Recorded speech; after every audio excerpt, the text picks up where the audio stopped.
Hey, everybody, welcome to another edition of the Deep Cover Podcast. You know, baseball is back up and running right now, and it's a game whose direction and progress that I find incredibly fascinating.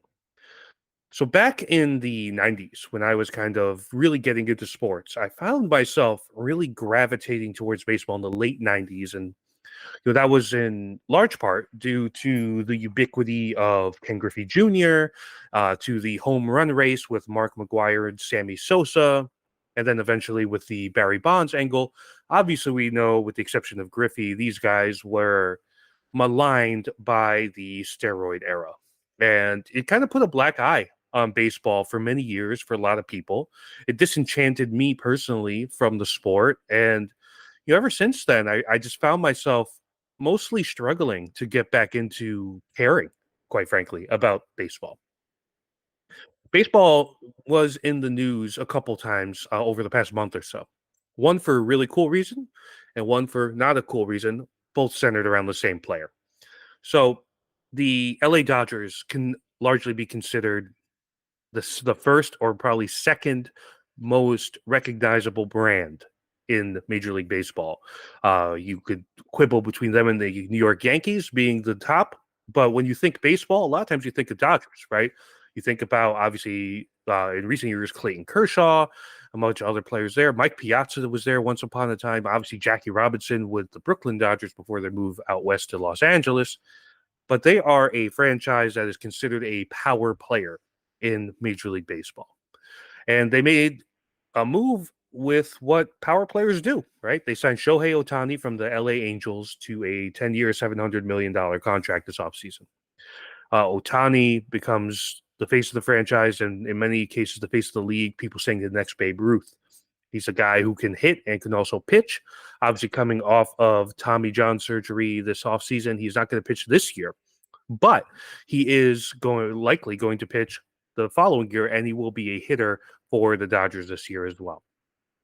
Ohtani appeals, obviously, to the Asian American audience. In LA, it's a big deal because that is the city in the world that has the largest Japanese population outside of Japan itself. And that's important because Ohtani, of course, is a Japanese hero.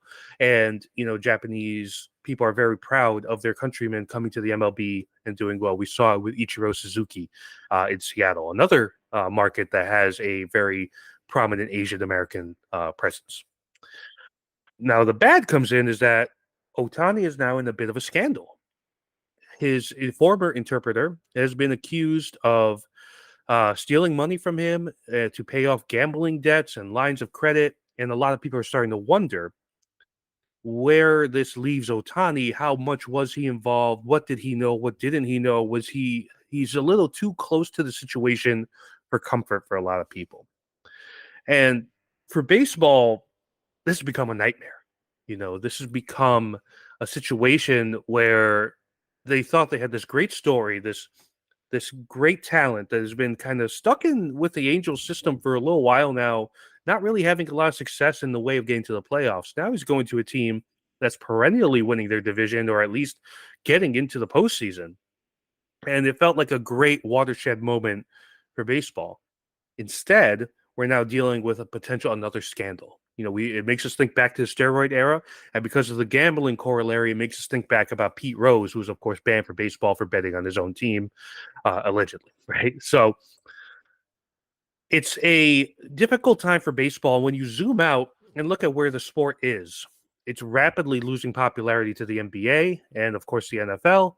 Soccer is catching up on with the emergence of the MLS and the growing popularity of English Premier League soccer and Champions League soccer. So that's a threat.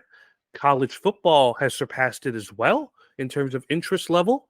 And you're looking at a sport that's really kind of trying to maintain a fan base. And younger generations, younger millennials, Gen Z, excuse me, are not really gravitating to baseball the way previous generations were. The average age of a baseball fan today is 55 years old, which is not good for the long-term health of a game.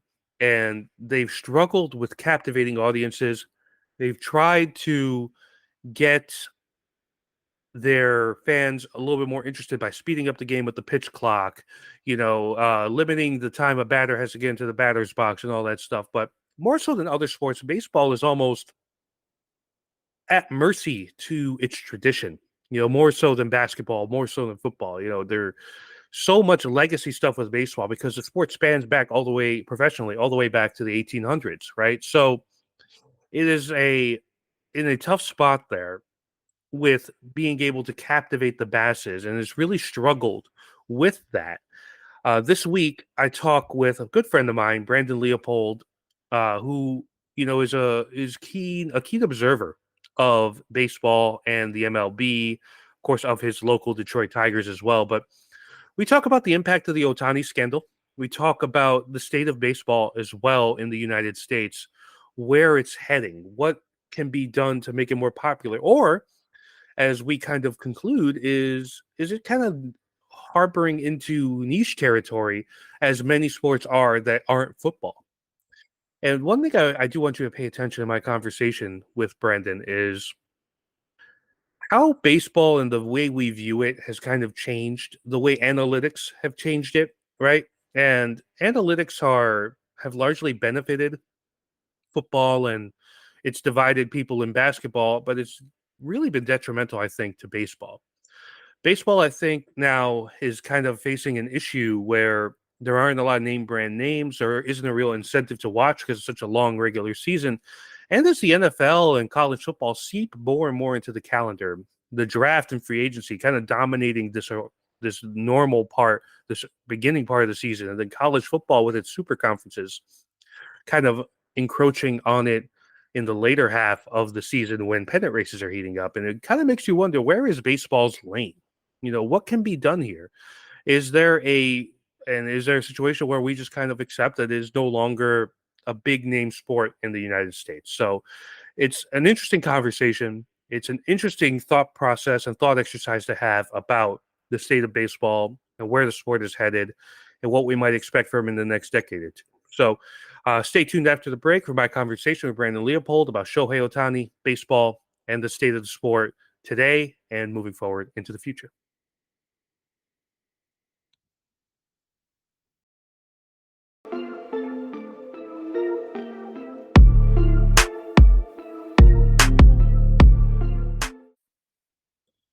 All right, joining me now on the Deep Cover podcast is a former colleague, good friend of mine, Brandon Leopold. Just kind of coming here to talk to me a little bit more about baseball, a sport that I don't follow so much as I used to, unfortunately. But Brandon, thanks for coming on the pod. How are you doing today? Awesome. Thanks for having me. Always great to be talking baseball. Great, man. Great. And so Brandon's from the Metro Detroit area. So obviously immersed in the Tigers there, but also has the wider range of sports there in Detroit as well. So I guess before we jump into what we're going to talk about higher level, Brandon, how are you feeling about the Tigers this year? Off to a good start so far, 2-0. Can't really complain about that. Now, granted, it is the Chicago White Sox, which is been the bottom feeders of the American League Central for quite some time now. And, the bats have been struggling a little bit of late. I mean, 2 1-run victories, but hey, a win is a win. And, Kenta Maeda unfortunately didn't have a very good start yesterday, but, he's a notoriously slow starter, so I'm not too worried about it. But we'll see if AJ Hinch can reverse his slow April start fortune this season. And so far, they're off to a pretty good start. You talk about the White Sox. It reminds me, last year I was in Chicago for a work meeting, and one of the outings that we did was a trip to see a White Sox game. They're playing the Guardians that day, and we had about 50 people in our suite area, and I'm pretty sure we accounted for 75% of the people at the ballpark that day. It just goes to show you how far the Sox have fallen in recent years. Weird division though, the AL Central, man. It's just a lot of bad baseball, unfortunately, in the past few years. Just the records just haven't been great. Yep. compared to other divisions. But the American League Central in baseball is the NFC South in football. It's a great analogy. That's so Yep. true. Yeah, absolutely. I do want to kind of get into what is the biggest kind of story surrounding baseball right now, which is the alleged gambling scandal with Dodgers player Shohei Ohtani, which is, obviously I think baseball is a little sensitive to scandal, right? Because you go back to the steroid era at the turn of the century, and even before that, the Pete Rose gambling stuff that got him banned from baseball. So I guess what's your read on this whole situation? Like, what do you think Shohei Ohtani's involvement is with this whole business involving his interpreter and gambling and all that stuff? So I look at this on a couple of different levels. First, I look at it from an Ohtani standpoint. There's a very good possibility that it was a wrong place, wrong time mentality to this. Mm-hmm. But at the same time, you can't be so naive to not notice that $4.5 million was missing.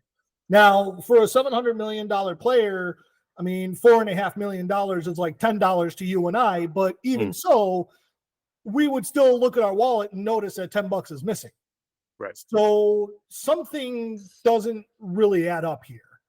And I think the nightmare scenario for Ohtani played itself out. I think the last thing Ohtani wanted to have happen was this to turn into a he said situation. And ultimately that's what ended up happening. When you read his statement, number one, there was no apology. There was just I didn't bet on baseball. Right. Mm-hmm. And then you take a look at it on the bigger scale, and he's saying, well, my interpreter did this, the interpreter saying, well, Shohei did this, and now it blew up in his face. And this is a guy that Ohtani supposedly trusted, that was in Ohtani's inner circle. Whether or not Ohtani was so naive that he's just handing out money to a friend to cover gambling debts, fine. But on a deeper level, I think there's another layer to the onion yet that hasn't been peeled off.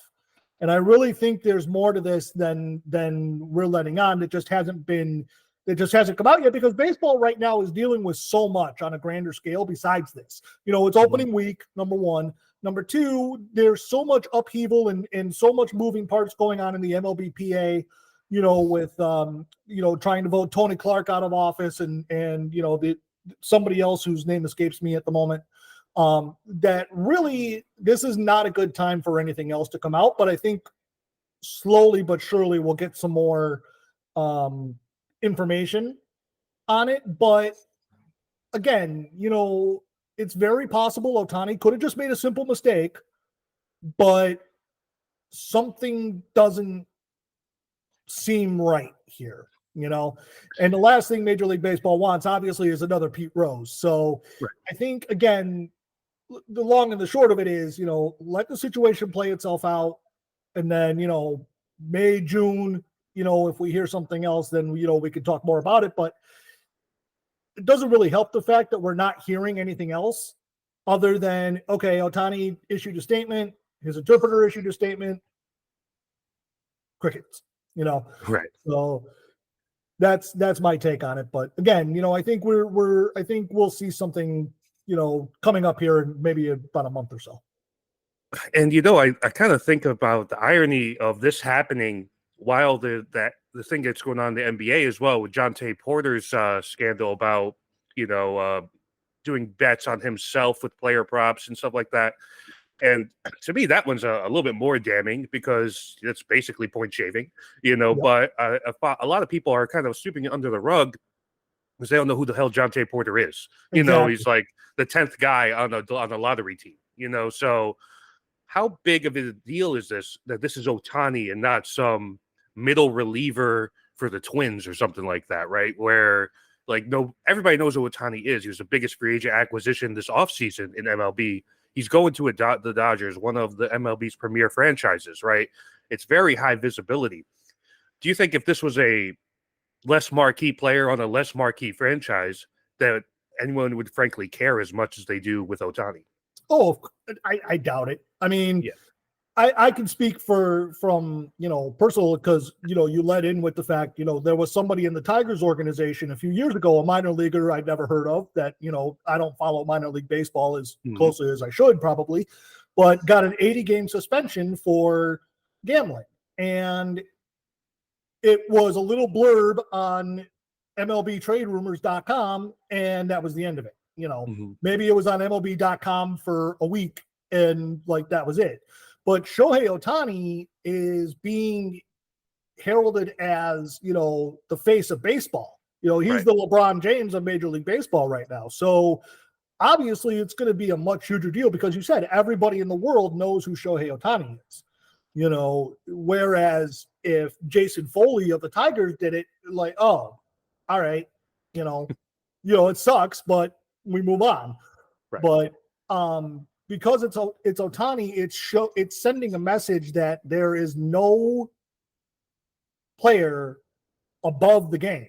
And if Ohtani is, I guess convicted is the right word to say, of the gambling situation, it's going to send a shockwave through baseball, probably the likes of which have not been seen since Pete Rose.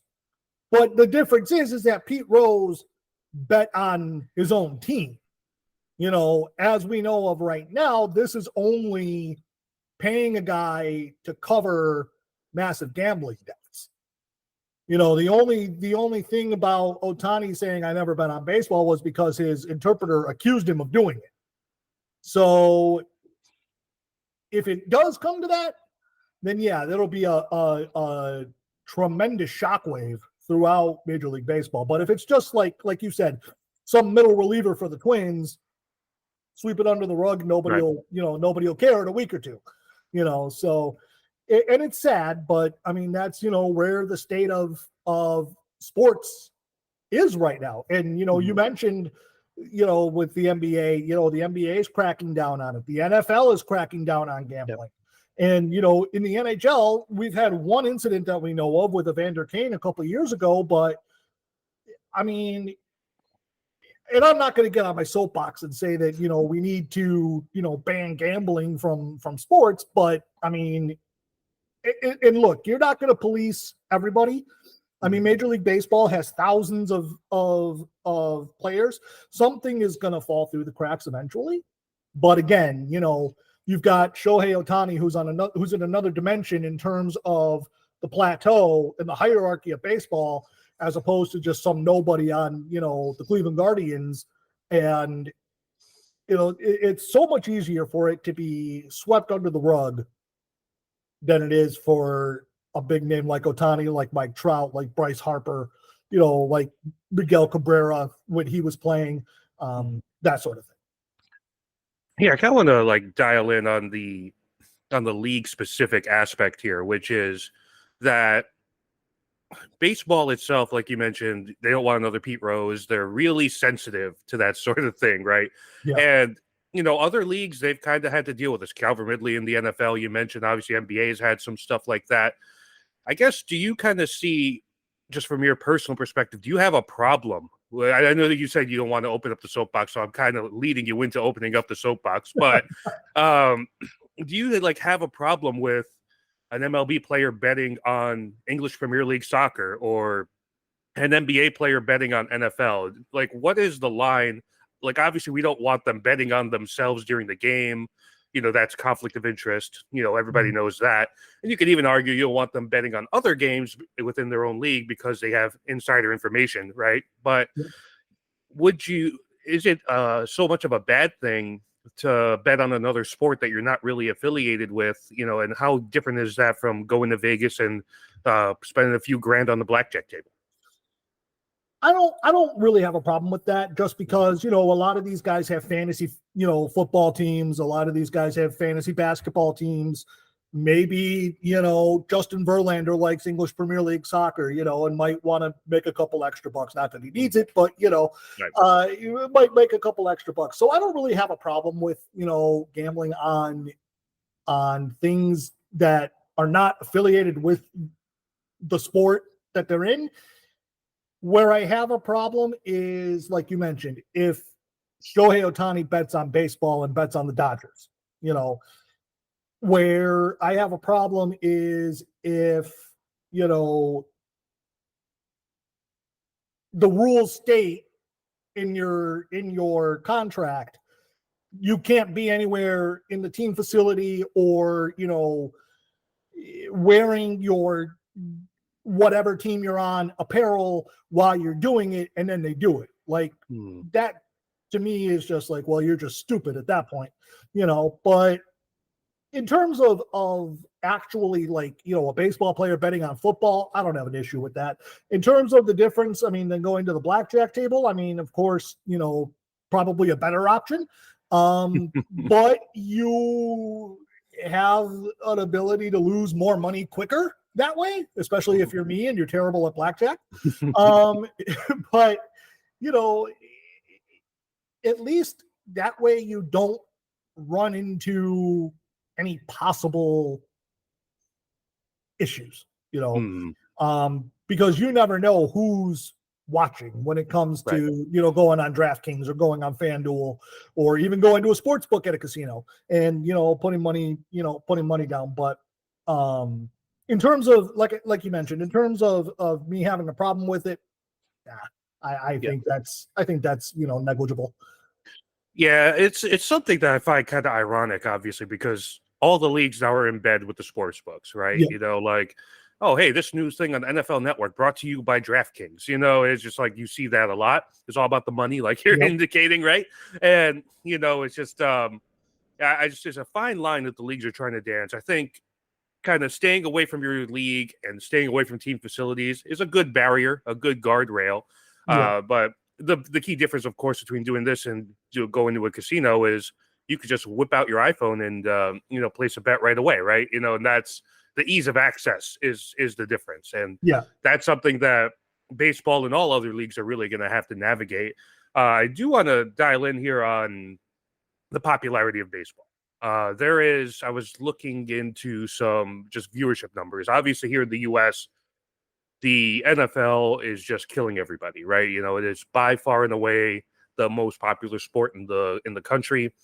I would say college football is close behind it, and then maybe you get into the NBA at a somewhat distant third. Baseball is kind of lagged behind, even more so behind the NBA, and to the point that they might in the next decade lose ground to soccer, just with the popularity and the ratings of the English Premier League, the Champions League, and whatever the MLS is trying to do with itself as a league as well.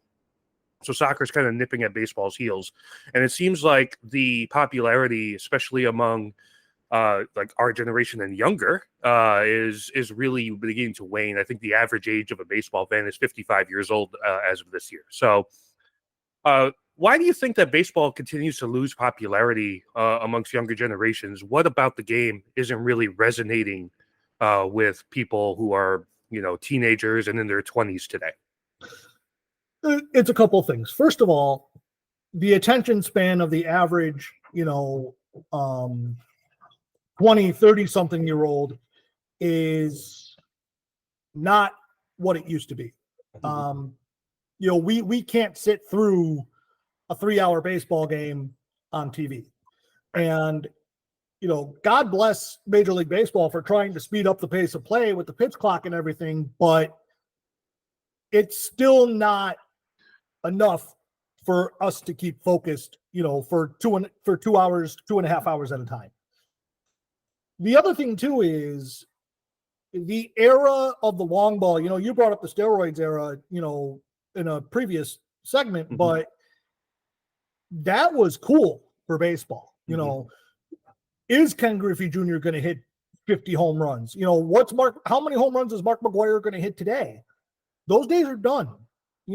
Because now there isn't as much emphasis on the long ball.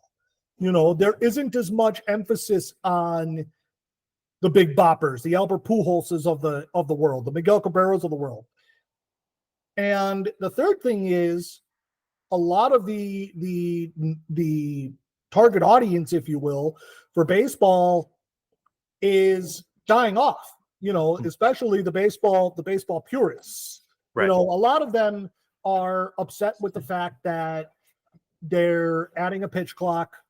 A lot of them are upset with the extra inning runner on second base. A lot of them are even upset with the fact that there's now a universal designated hitter, which, I was one of those people at first. And then I was like, oh, okay, this, could be fun. But I think, and also too, again, you mentioned the oversaturation of the NFL too. With a sport like the NFL and soccer and basketball, there's constant action. Like, it's constant movement. It's constant excitement. And with baseball, it's you throw a pitch, then you wait a few minutes, throw a pitch, wait a few minutes, and really you only get the excitement aspect of it if the pitcher's throwing a no-hitter, or if, you've got a chance for, a walk-off win, but that comes at the end of the game. There's nothing exciting in the beginning and the middle, So really where baseball is once opening day comes, great. It's the end of winter. It's, the proverbial unofficial start of spring. And then once it gets into June and July, it's just like, okay, I'm over it. When's football season? And it doesn't help the fact that there's also 162 games too. Yeah. And it's not baseball's fault. It's just football has cemented its place as king because of the fact that there's just so much football. There's games that are going to be played in the NFL on Christmas Day, which is on a Wednesday this year. I mean, so we've got football on Sundays, you've got football on Mondays, you've got football on Wednesday, Thursday. There's Saturday games going on. There might even be Friday games going on, or whatever. So it's very easy on those three levels to see where you're losing attention. Is there anything baseball can do about it? I don't know. I mean, they're already trying. That's the thing, with speeding up the pace of play, with adding the excitement of the extra inning runner, with the All-Star game being what it is. There's still a certain charm and a certain romanticism when it comes to baseball, and that's never gonna be lost. But in terms of grasping a 20-year-old's attention, unless you go out and you market, like Bryce Harper or something and put him on the same kind of pedestal as Shohei Ohtani, probably not going to be able to do anything. And again, it's not baseball's fault.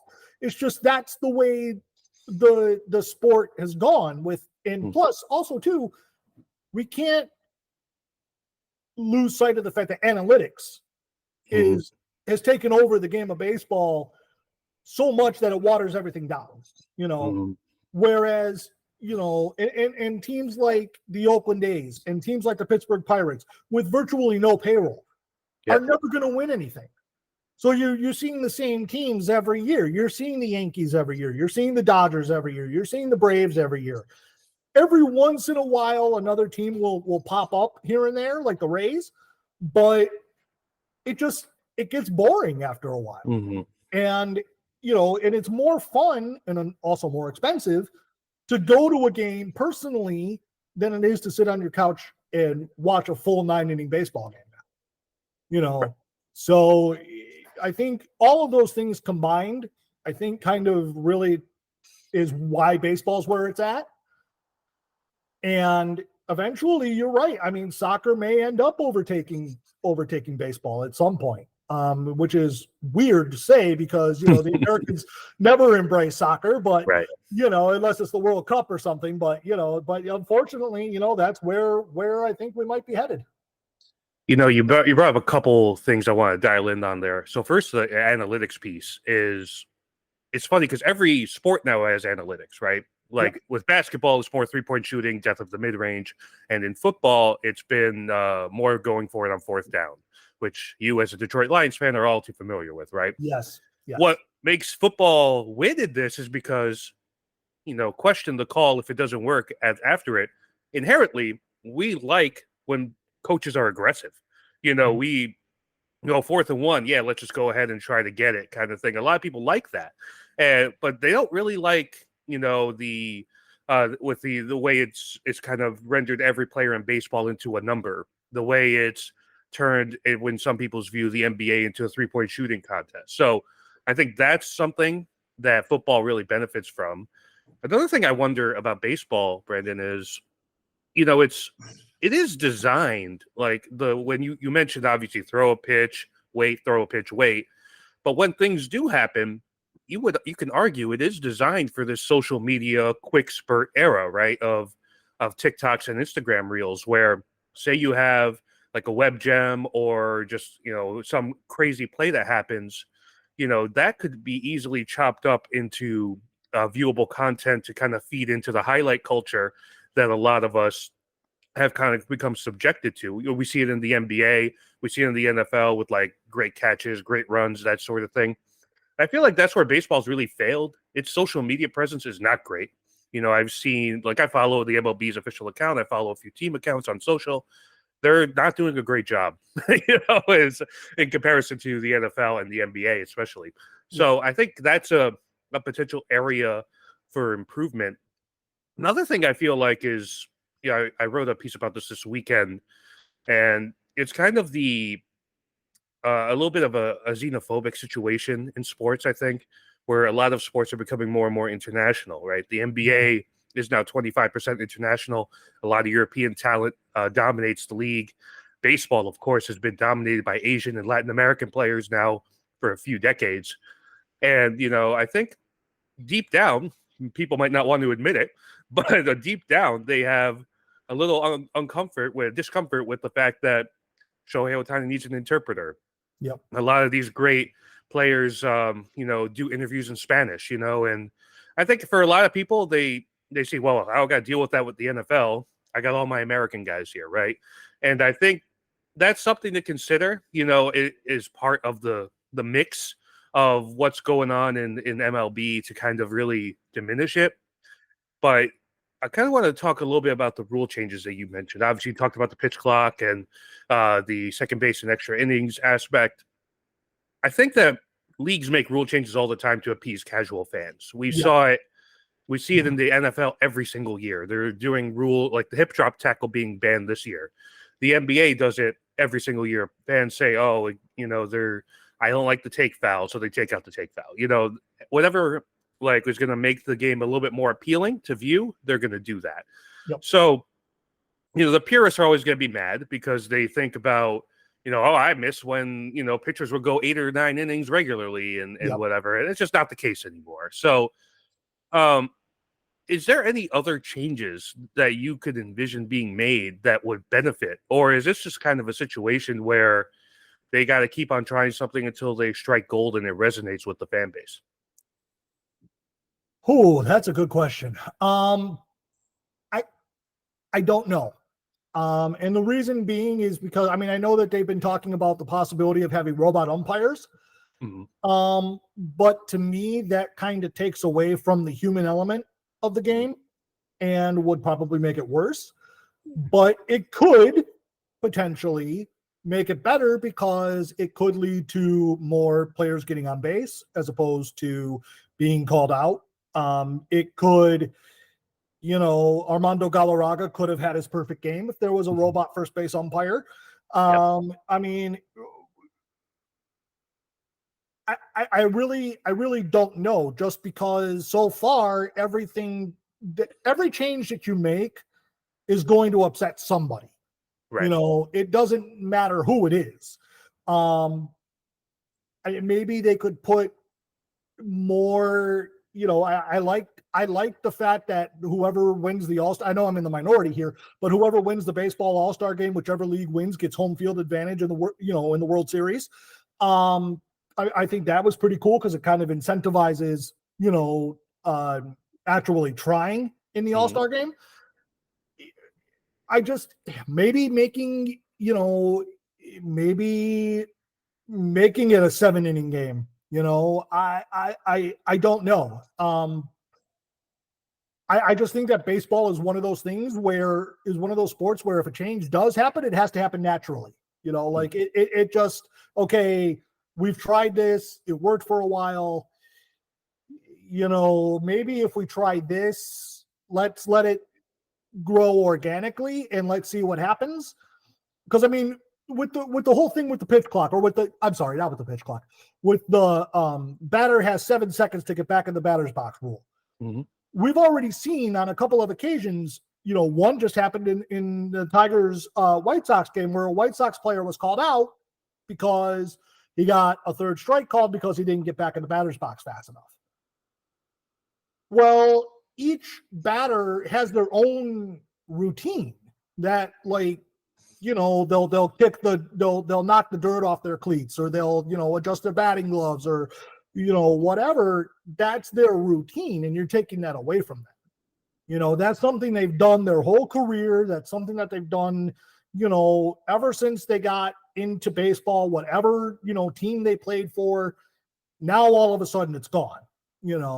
And you still don't know exactly what the rules are, because every rule is interpreted differently. So it's like, why have the rules if you can't interpret them? So to I guess really answer your question, probably not. But I just don't know. One thing that I heard recently was that the only sport that's really going to have, in the next decade, is only going to have mass appeal is football. Every other sport kind of becomes a niche, where you have your basketball fans, you have your college basketball fans. Right now, March Madness is going on. And, there's still a healthy amount of people that really love baseball. And I just kind of wonder if the days of it being a widespread phenomenon are maybe gone, and if it's just kind of determined to become a niche sport moving forward, similar to, on a much larger scale, obviously, but you have a core group of people that watch professional bowling or something, right? And those people are super into it, but it's not for a wide audience. So do you think that that's maybe where baseball is heading? That it's just like, the people that really appreciate it, they're going to dial into those people, even if it's a smaller subset of the population, and just kind of basically admit defeat that they're not going to catch up to the or get within shouting distance of the NFL, within the next decade or two. I think, and I got to choose my words carefully here. I think within the next decade, probably. I think that's the direction that it's headed. I don't think it's there yet. Mm-hmm. And I do think that, even though I don't know what it is, I do think there might possibly be a way to save it. But again, I don't know what that is yet. There are people out there that make more money than me that, would probably know the answer to that. Right. But it's like you said, there's a small group of people that watch professional bowling who are like really passionate about it. And those people are probably bowlers, golf, for example, golf is cool because it doesn't happen. Major tournaments don't happen all the time in golf. Major tournaments happen, the Masters happens in April, the US Open happens in whatever month, the Open Championship happens in whatever month, and then there's just nothing in between. I mean, there might be smaller tournaments, but if Tiger Woods isn't playing, nobody cares, But with baseball, being that it is 162 games a year, and it is taking the place of basketball and hockey in the summertime when the playoffs are over and everything,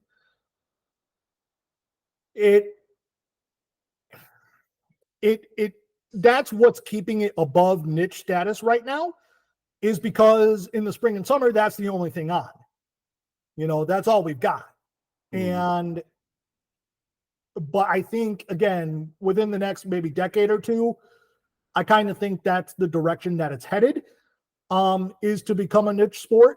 But until then, I think right now, it's still, again, there's still that charm to it. There's still that it's the unofficial start of warmer weather and hope, and God forbid the Tigers make it to the playoffs and make the World Series, heaven forbid. So I mean, there is still something cool about it. There is still a coolness factor about it. But once the shine kind of wears off from April, that's when it starts trending downward. Mm-hmm. So I think, like I said, in about maybe 10 or 20 years, probably, I think it'll take a backseat to everything else. Yeah, you really look at the calendar now. You mentioned the Masters, obviously. Right now, March Madness going on, the Final Four next weekend. So that cuts into their popularity. The NFL draft in April, that cuts in.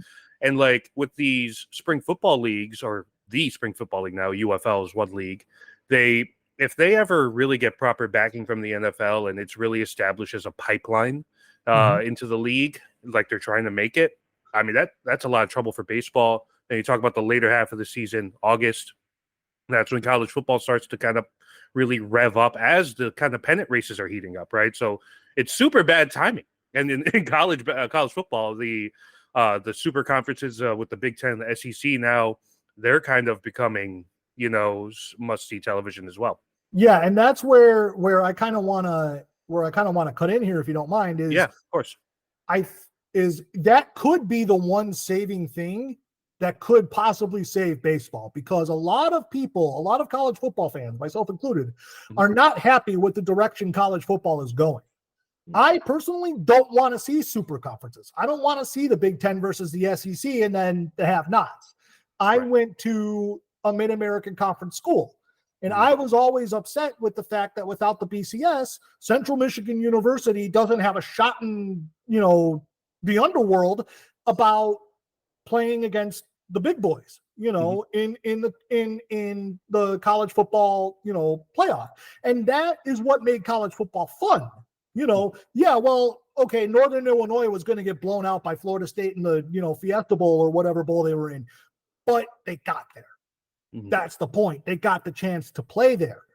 And if college football continues down the path it's on, it's going to lose a lot of viewership. And it's going to lose a lot of audience.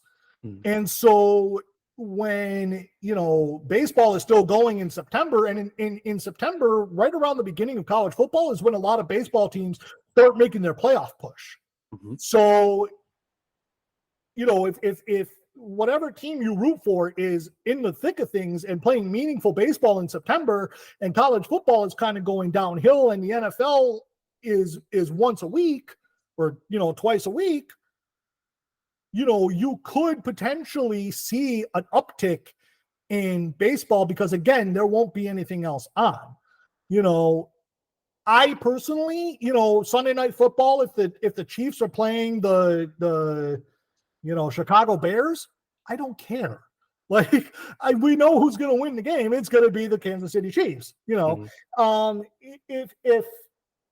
now, granted, if your local team is playing Sunday night, okay, but if they're not, and there's a really good pitching matchup, let's say, Braves and Mets, and let's say, you want to see Pete Alonso against, Spencer Strider, and see if Alonso's going to hit that home run on Sunday Night Baseball, and it's on a channel that everybody can view it on, you're going to see that uptick, in viewership, and ultimately that could potentially be a lifeline for the sport of baseball in itself.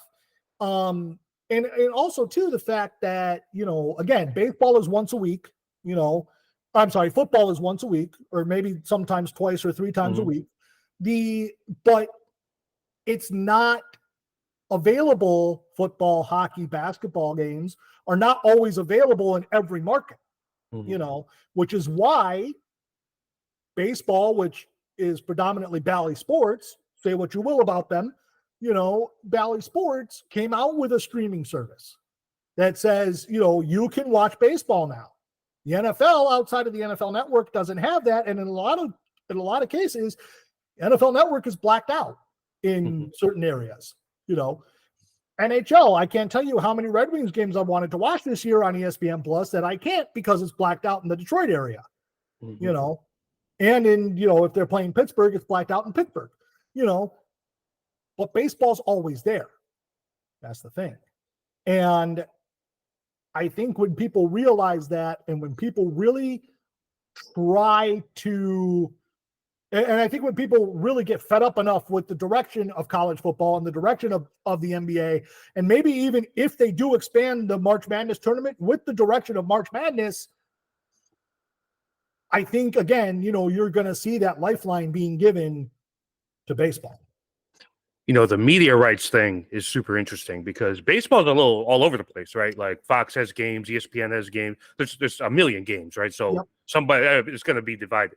And the Apple TV angle, I think, is really interesting. They do the Friday night baseball thing, where a couple of games there. And I wonder if just me and my tech background just kind of thinking is, all right, if they end up going even further in now, Netflix is getting into streaming sports with professional wrestling. Obviously, Amazon and Google are all in on the NFL. The NBA's media rights deal is expiring this coming year, so somebody's going to be bidding on that. It really presents an opportunity for Apple to be the baseball guys, right? And who's to say that, hey, you get an iPhone, you get 3 months of this for free, and we're going to give you all these targeted ads to get into baseball when you're on your iPhone or on your new iPad or MacBook or whatever the case. And I just wonder if that's going to play to baseball's advantage eventually, because, quite frankly, the media rights landscape in the U.S. right now is a disaster. It's just, the NFL, they kind of went all in with YouTube, with Sunday Ticket this year. And anybody who kind of used to use it on DirecTV and used it on YouTube or YouTube TV as well, they could see the difference of having a tech company kind of handle this. So I'm just kind of curious to see how that goes. And with baseball's kind of big reliance on numbers, stats, and all that, you could use like the infrastructure of an Amazon or a Google from their data analytics perspective to really, pique some interest. Because I think ultimately a lot of people like numbers. A lot of people don't like the whole win probability thing that they have on ESPN now, but I think for some people they might like that. So that could be another differentiating factor for baseball. Brandon, man, I appreciate you taking the time to speak with me on this episode. And obviously it's going to be an interesting baseball season. I guess before we get out of here, any predictions for any teams that we should be on the lookout to maybe make a run deep into October this year? Look for Baltimore to repeat their success from last season. I don't think they're going to win 100 games, but I do think that they're going to make some noise in the AL East. And again, this is my homerism coming through. Don't sleep on the Tigers. They may not necessarily have the offense where it needs to be, but this is a team that's going to dominate pitching. I mean, the bullpen hasn't given up a run so far in 2 games, which is something we've never seen before, which is, again, granted, it's 2 games, it's against the White Sox, but if they can get off to that hot start in April, things can be, who knows what direction this could go in. And then on the National League side, I think, you take a look at a team like the Reds, I think are going to be a fun team to watch this year. They usually are. The problem with the Reds is that they just can't get out of their own way a lot of times. Right. But on paper, you take a look at their roster with the additions of Candelario, with the addition of Frankie Montas in the rotation, with the addition of Nick Martinez in the bullpen. I really think the Reds could make some noise and really challenge in the NL Central this year. And then, of course, I think the Arizona Diamondbacks are still going to continue to be the cream of the crop in the NL West. I just think the Dodgers have too much. With the Dodgers, a lot of names. Yeah, exactly. With the Dodgers and the Yankees, I subscribe to the notion of the best team money can buy is not always the best team. Right. So. But again, I think, like you said, it's going to make for an interesting season, and I really think it's going to come down to, at the end, a team like the Orioles, and maybe the Diamondbacks, and maybe if you need an up and coming team, I mean, I don't want to put the Rays in up and coming status, but they're always a team that just kind of hangs around, and they could also make a push for the NL East or AL East. So we'll see what what happens there. But all right, man. Well, great season ahead of us in baseball. Can't wait to I'm actually kind of dialing into it a little bit. I've been a little absent from baseball for the past couple of years, but the other night, I think it was Rangers game was on.